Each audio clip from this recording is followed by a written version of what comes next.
Good afternoon, everybody. As you can see, I have a number of folks here with me this afternoon, and at the conclusion of my remarks, we'll take questions, and certainly they're going to be available to answer any questions you might want to direct to them or that require their knowledge. Unfortunately, there's not been a lot of change in the forecasted track or intensity of Hurricane Ida since our last press conference yesterday afternoon. So we're still looking at a very strong Category 4 hurricane making landfall, likely in Terrebonne Parish, tomorrow afternoon or evening. Now, the forecasted landfall is for 7 p.m. What I want to make sure people understand is that's the point at which the leading edge of the eye wall will cross from the Gulf onto land. At that point in time, about half of the storm is already over land. So don't listen to that and think you have until 7 o'clock tomorrow evening, but before the storm itself is going to be over land. That is not so. The wind speed at landfall is projected to be sustained in the neighborhood of 140 miles per hour. This is a very strong storm. Ben Schott of the National Weather Service is not here today. He is in New Orleans. He is working extremely hard, but I do have some of the most recent slides to put up and share with you. One of the things that you're going to see is just about the entire state is under some type of warning or watch. And so everybody out there needs to be very careful. I don't want folks who are further inland to be caught off guard because there's a potential for 110 mile per hour sustained winds as far north as the Louisiana-Mississippi line, but also from Lafayette through Baton Rouge to New Orleans and all points south, including the river parishes. And I would point out that 110 mile per hour wind, that is Category 2 strength winds. So that's a Cat 2 hurricane there. And so while the storm will weaken after it makes landfall, it is such a strong storm at the outset that it's going to be extremely powerful as far north as Baton Rouge and even further. We expect storm surge of 10 to 15 feet between Morgan City and the mouth of the Mississippi River, from 7 to 11 feet from the mouth of the river to Ocean Springs, Mississippi.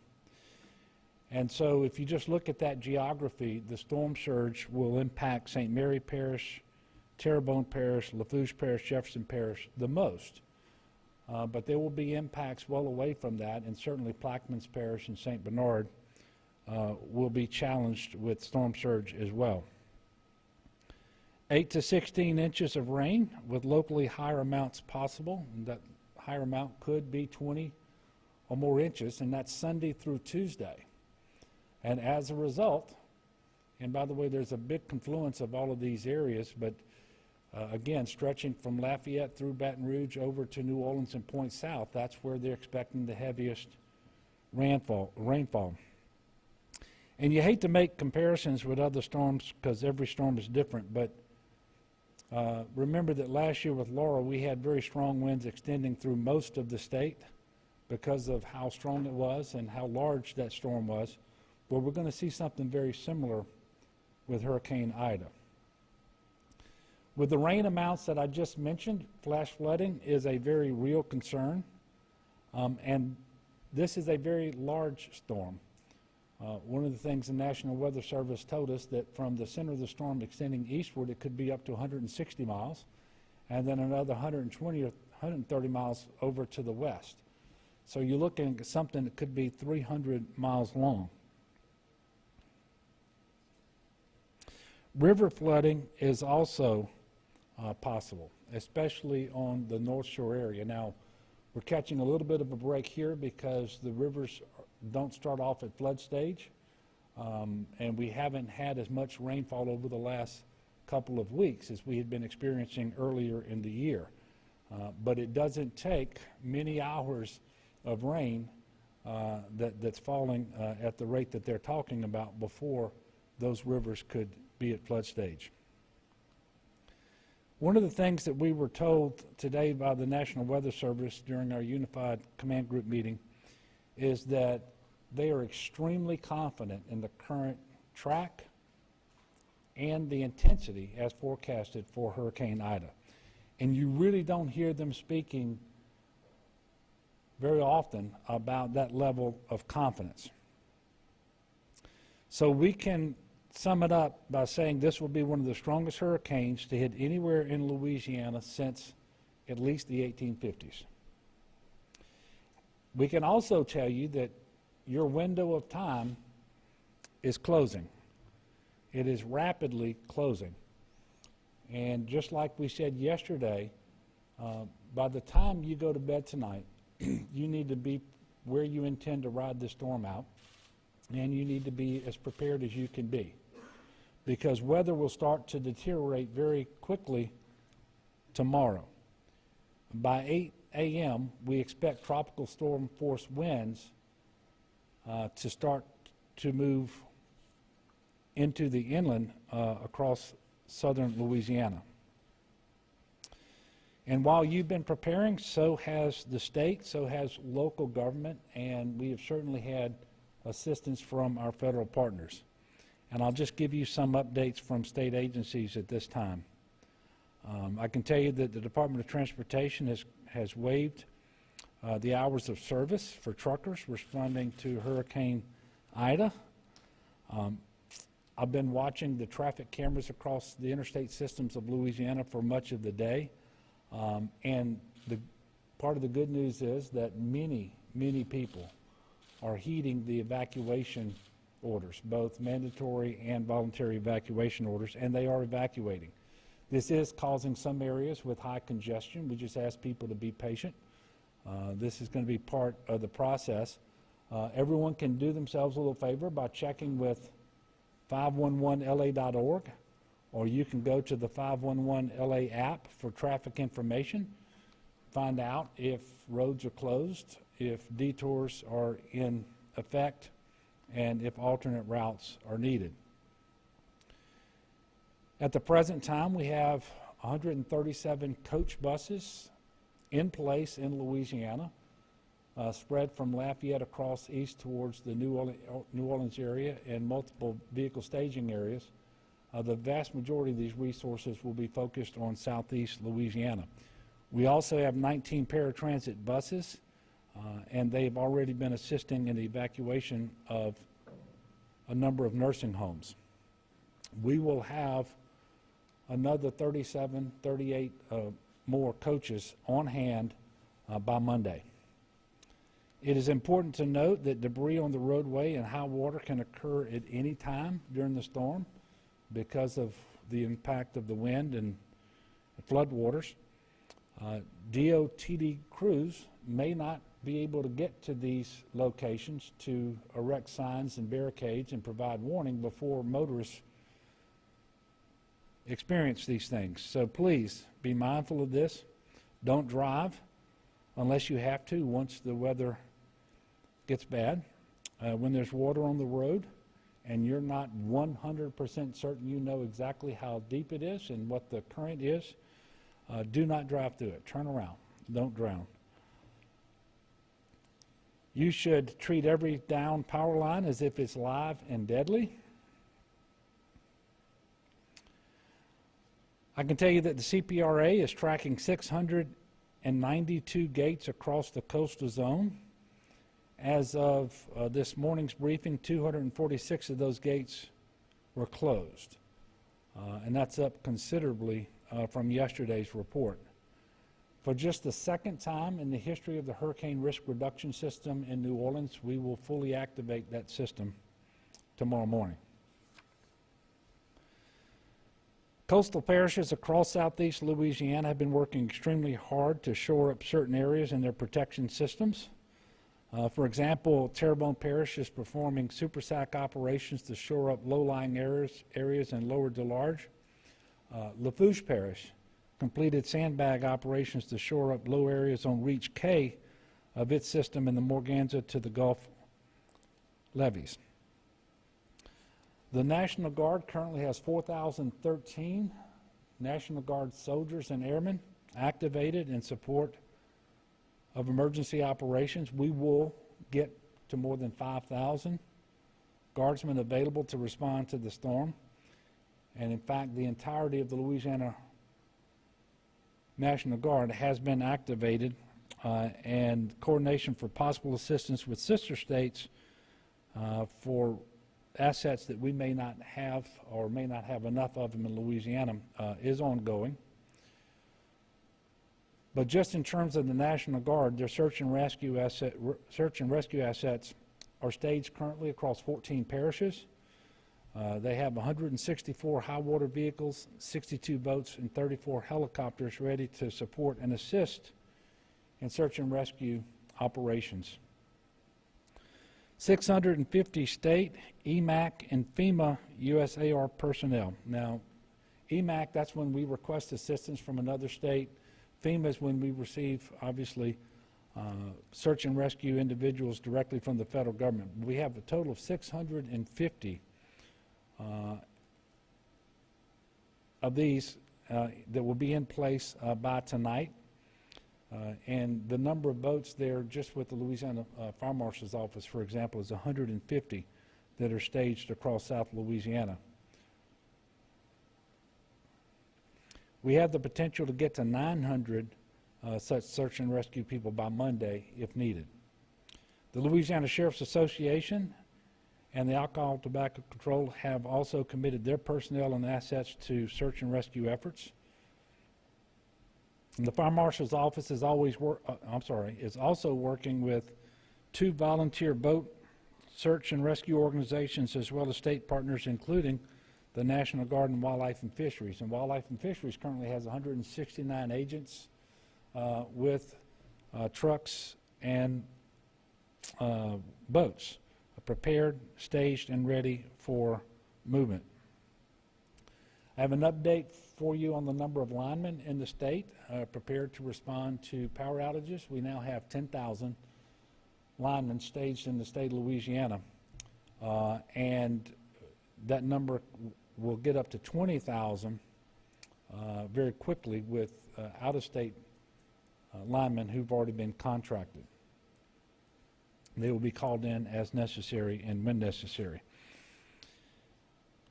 Tomorrow, state offices will be closed in the same 38 parishes that we mentioned yesterday. And we've also made the additional determination that on Monday, all state offices will be closed across the state of Louisiana.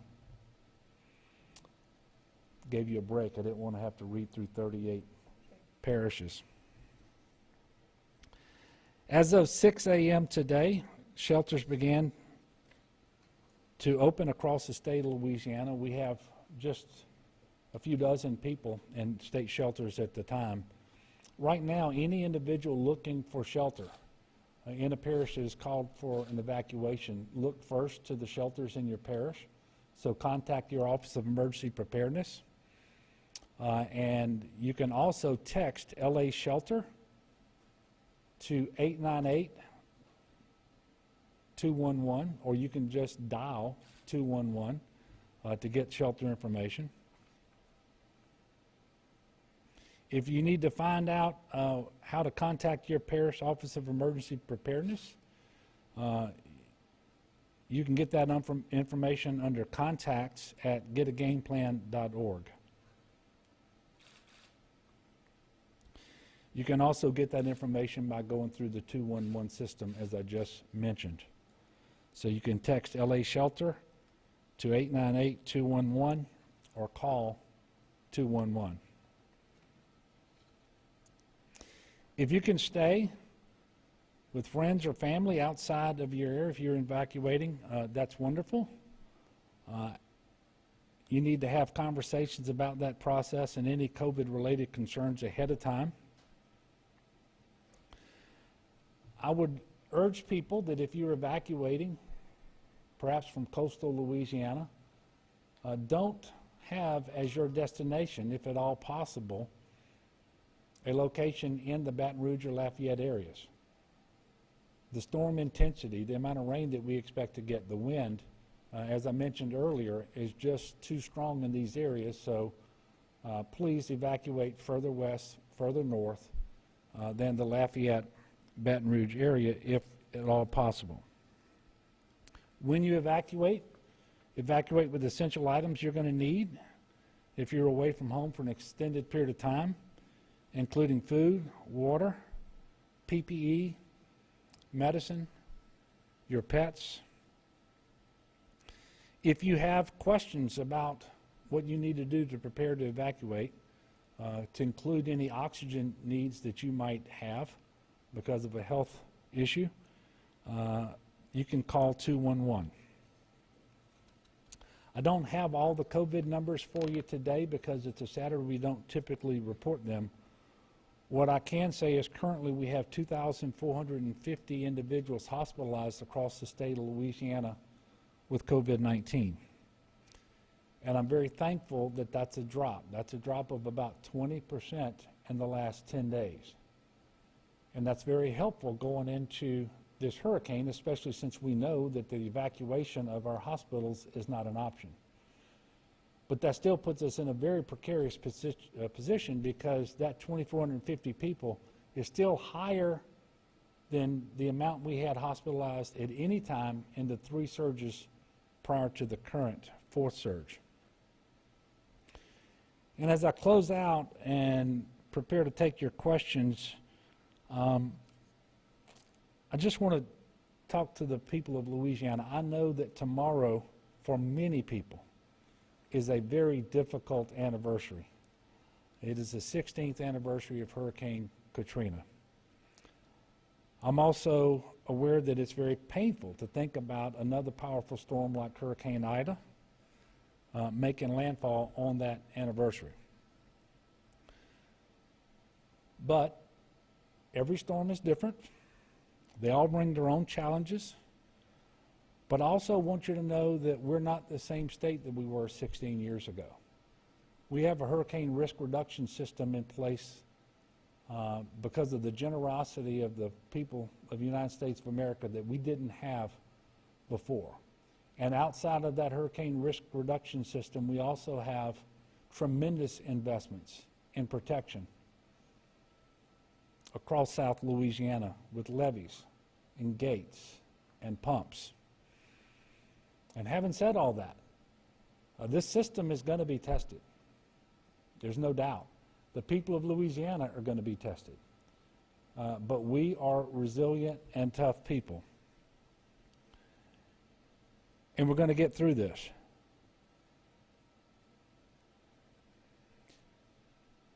The state, the local government, our federal partners, we're all doing everything that we can to prepare for and be positioned to quickly respond to the needs of the people of Louisiana with respect to Hurricane Ida. But we need the people of Louisiana to be prepared as well. And really you have, the window is closing quickly because you have until about dark tonight to really get it done.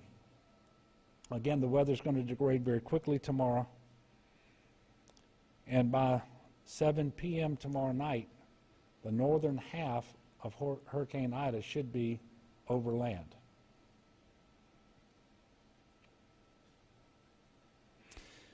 Please monitor the weather. Pay close attention to local authorities. Heed their guidance. Be safety-minded. Many people are going to lose electricity. That electricity can be out for a long time. And yeah, the absence of air conditioning can just make you uncomfortable. But if you get out there and you work too hard, you can end up, and you don't have an opportunity to cool off, you can end up with heat exhaustion. If you operate a generator in a way that's not safe, you can die from carbon monoxide poisoning.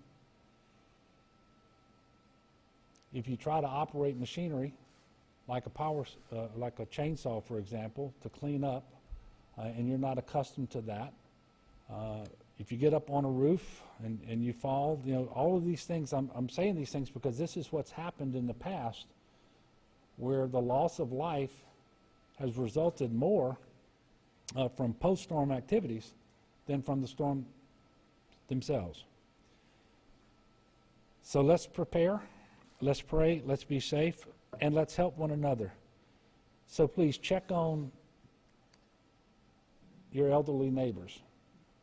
Call your elderly relatives. If you've got special needs individuals who live around you, make sure you take a little time and check on them as well. So with that, I'll take questions. I'll say we intend to do a press conference again tomorrow at about 2 o'clock. We'll let you know if that changes. So we'll take some questions now, and you can feel free to address your questions to me or to any of these individuals who are here. Anything? Okay. Well, we will be back at 2 o'clock tomorrow. Unless something changes, we'll certainly let you know. I don't need to drink this water, I don't think. But thank you all very much for continuing to cover this, and the work that the media will do over the next however many days will be incredibly important to keep people informed and to keep them safe. So I appreciate the work that you all do as well. So thank you all, and God bless. And thank you.